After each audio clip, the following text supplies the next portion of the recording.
mungkin kita nggak usah buka lagi. Oke, mungkin teman-teman udah nggak sabar lagi terkait dengan tema pembahasan kita hari ini, yaitu terkait dengan affiliate marketing. Langsung aja kita akan menanyakan beberapa pertanyaan kepada yang sudah ahli, sudah lama berkecimpung di media marketing affiliate, kepada Pak Bambang. Mungkin ada pertanyaan terkait dengan sebenarnya marketing affiliate itu apa sih, Pak? Iya, kalau kita bicara soal itu, sebenarnya flashbacknya adalah gini Mas, kalau seandainya ada perusahaan atau taruhlah jenengan jadi bos gitu ya. Amin. Amin. Amin. Apa Mas? Amin. Jadi bos. Ya.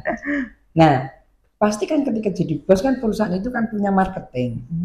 Nah, tetapi kalau punya marketing pasti kan tiap bulan harus gaji, kasih bonus, ya kan? Nah, tetapi kalau kita menggunakan pola itu berapa besar biaya yang digunakan? Maaf, habis ini saya dikutuk aku ora tanggung jawab ya. Coba pikir, apa iya teman-teman marketing itu kadang-kadang bekerja benar-benar? Kadang-kadang kan orang-orang datang ke sana cuma foto, membuktikan bahwa dia sudah bekerja. Nah, padahal dia digaji. Tetapi kalau di affiliate, hanya mereka yang berhasil selling saja yang dia mendapatkan komisi. Itu pun komisinya sudah diatur oleh platform. Yang sellernya tidak perlu lagi, misalnya gini, wah Pak saya berhasil menjual nih, wah mana komisi saya? Kalau masih seperti itu kan ribet. Dan mesti saya ngarenge iyo, saya urung tiga iyo nuntut gitu kan. Nah, tapi kalau menggunakan affiliate ini enggak kayak gitu. Semuanya begitu terjual, dia akan langsung komisinya masuk ke walletnya dia yang atau sudah platform. Jadi apa? Adil konsepnya itu. Oke. Nah, berarti kan kayak di TikTok gitu kan biasanya ada di TikTok affiliate, kita tinggal klik linknya gitu nanti ada barangnya. Nah, itu kan udah ada komisinya sendiri ya biasanya Pak ya? Dia sendiri. Nah, kalau kayak gitu tuh ada cara daftarnya tersendiri nggak sih Pak? Ya, jadi yang punya barang itu dia memasukkan ke seller center namanya. Baik kita nyebut produk nggak apa-apa ya. Jadi di TikTok, di Shopee, Facebook, YouTube, Tokopedia. Nah, itu ada seller centernya. Nah, produk-produknya itu dimasukkan ke sana. Nah, kemudian disetting. Salah satu settingannya adalah harganya berapa, stoknya berapa, dan kalau terjual komisinya berapa. Jadi yang menentukan besaran komisi itu adalah seller. Nah, kemudian setting lagi, ini boleh diafiliatkan nggak? Nah, begitu boleh, maka akan masuk ke dalam marketplace. Dan di marketplace, afiliator itu bisa melihat, oh ini ada produknya ini harganya sekian, kalau kita berhasil menjualkan kita mendapatkan komisi sekian. Wah saya mau jual dah gitu.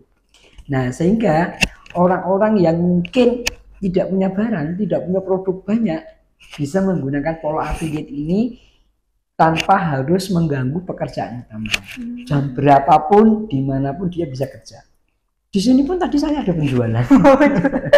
Oke, berarti kan sebenarnya affiliate itu bisa menghasilkan cuan tanpa keluar rumah. Nanti habis ini atau sekarang kalau mau dilihat nanti TikToknya Pak Basri. Pak Basri? Ya, Pak Basri itu pensiunan, umurnya 60 tahun lebih, sudah sepuh, tapi per bulan dia dapat 50 juta.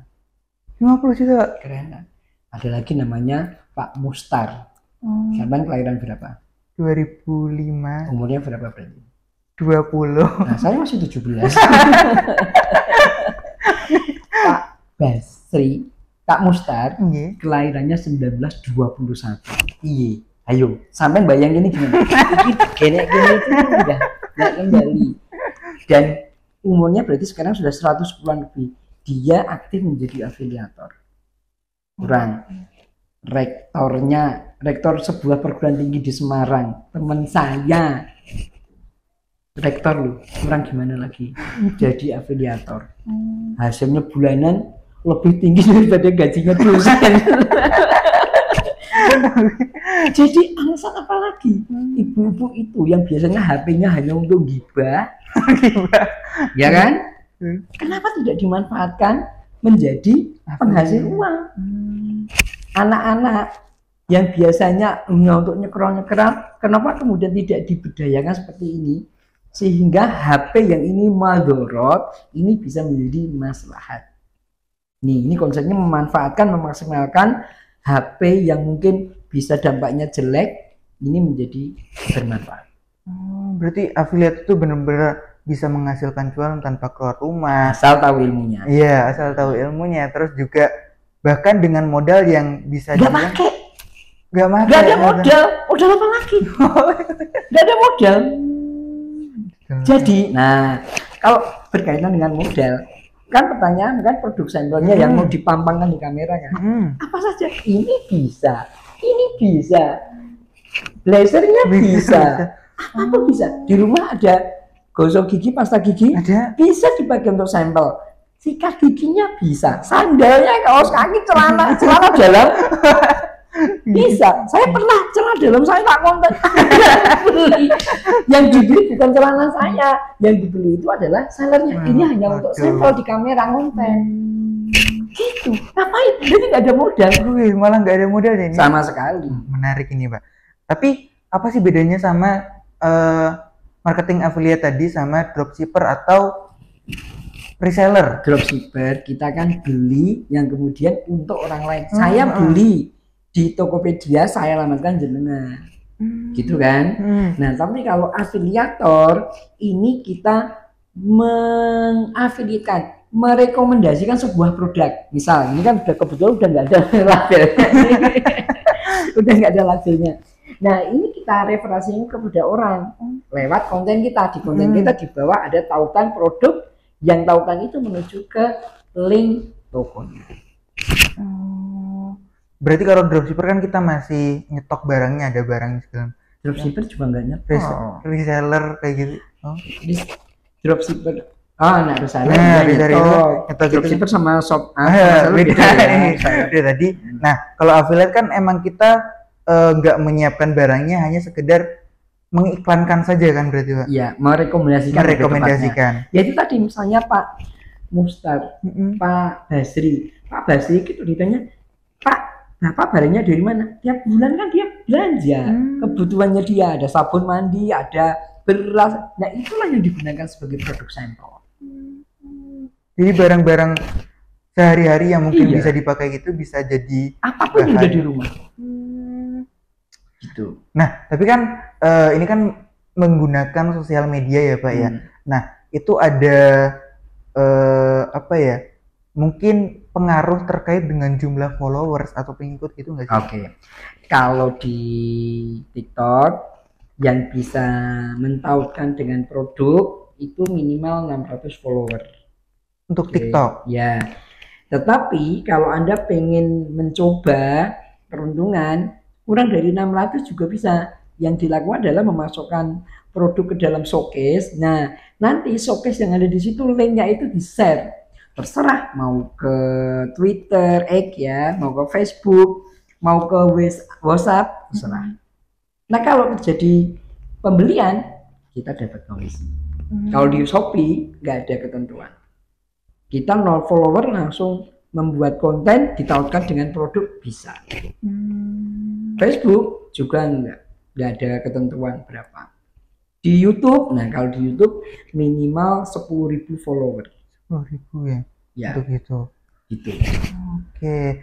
Jadi emang itu butuh konten ya, Pak? Ya. Butuh konten segala macam. Nah, itu kalau saya lihat di beberapa sosial media, kadang di affiliate itu hanya menampilkan misal ada kata-kata cowok tidak bercerita tapi beli barang ini gitu. Tinggal klik linknya seperti itu. Nah, itu cowoknya sampai hanya tulisan seperti itu. Kadang itu juga ramai terus seperti itu.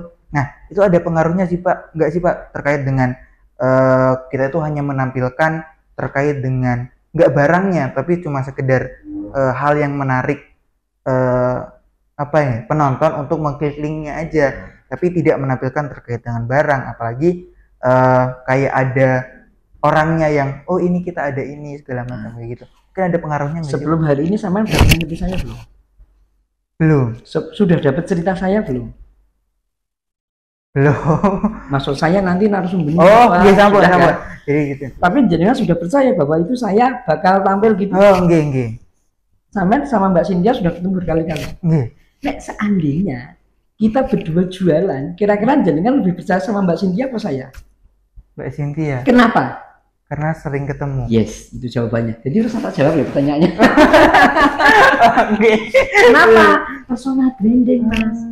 Kalau misalnya jenengan hanya tampil ini loh saya punya minuman bagus banget, Nggih. nggak tampil muka, jadi sing jualan siapa?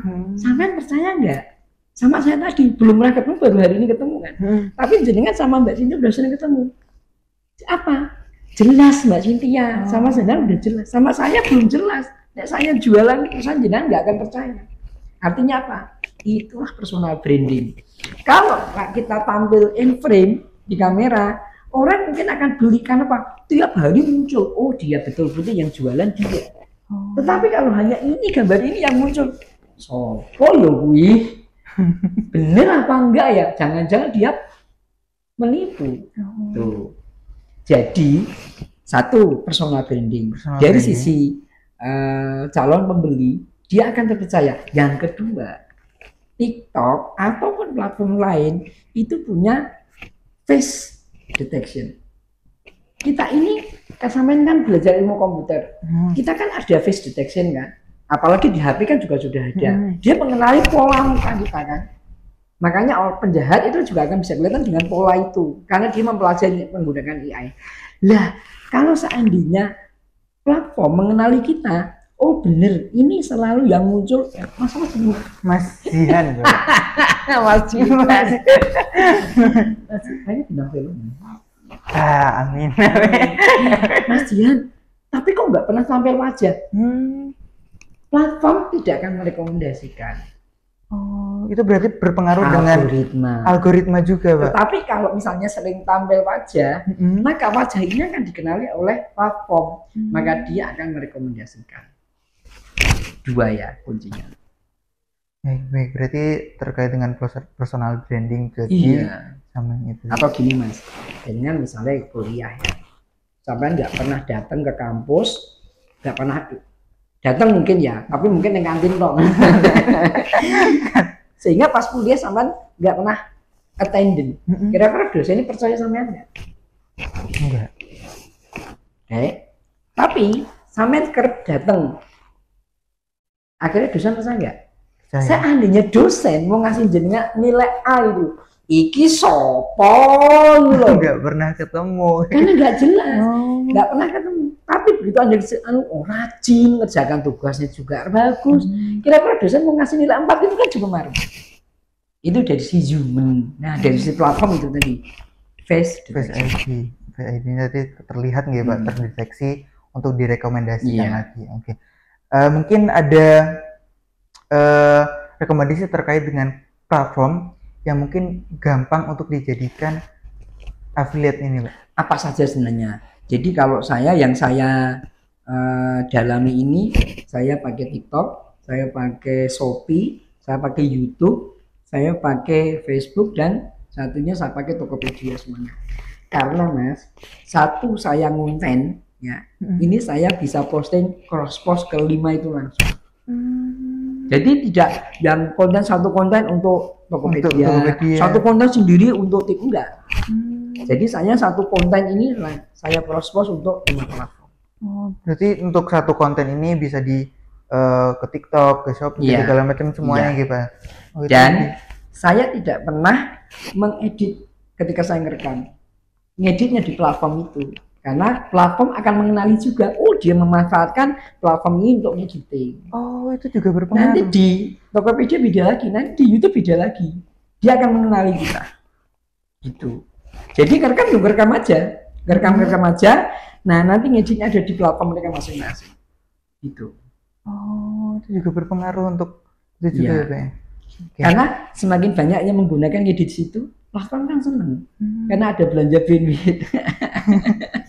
Kalau kita ngeditnya sudah dari luar pakai editor, maka di sana itu sudah mateng kan. Ya bagus, sudah jadi.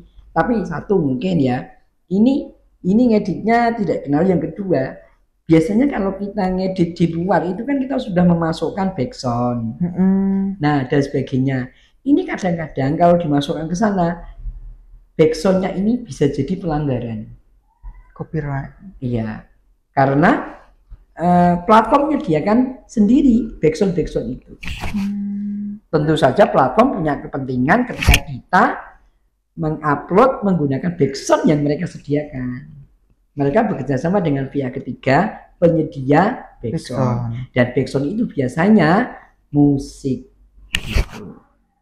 Oke. Berarti untuk apalagi YouTube ya, YouTube itu sensitif banget. Jadi kalau misalnya kita menyertakan background, biasanya kena copyright. Karena kalau kita kena copyright, kita nggak dapat iklan. Iklannya nggak dapat iklan. Oke. Tadi kan kita udah bahas terkait dengan platformnya kayak gitu segala macam. Nah, kira-kira ada skill khusus nggak sih Pak sebelum kita terjun ke dunia marketing affiliate nanti? Mungkin di public speakingnya harus baik segala macam. Mungkin teknik pengambil gambarannya seperti apa segala macam, itu ada syarat khususnya nggak sih Pak? Ini pertanyaan pribadi atau pertanyaan mewakili banyak orang? Dua-duanya, kita pribadi dan juga orang-orang di luar sana Pak. Tidak apa-apa, sah-sah saja. Jadi kalau misalnya ya, misalnya kita mau sholat, sampean sholatnya bisa bener dulu baru sholat, apa sekarang udah kemauan langsung sholat? Belum sholat loh ini. Sholat aja dulu. Sholat dulu. Kan nanti kan kita bisa sambil belajar. Sama Mas. Kalau sekarang kita misalnya mau terjun, sudah kerjakan aja dulu. Sambil jalan kita nanti akan learning by doing. Kalau kita nunggu kita pinternya soalnya wes lulus S2, rasih itu.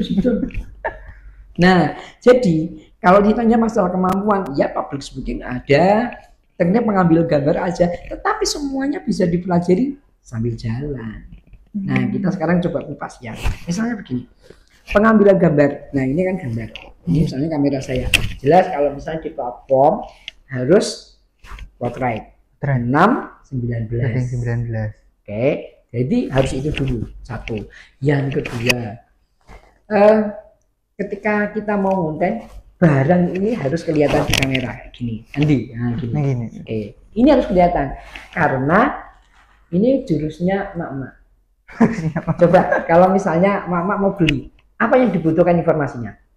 Iki apa? Ini barang apa? Harganya berapa? Untuk apa? Cuma 3.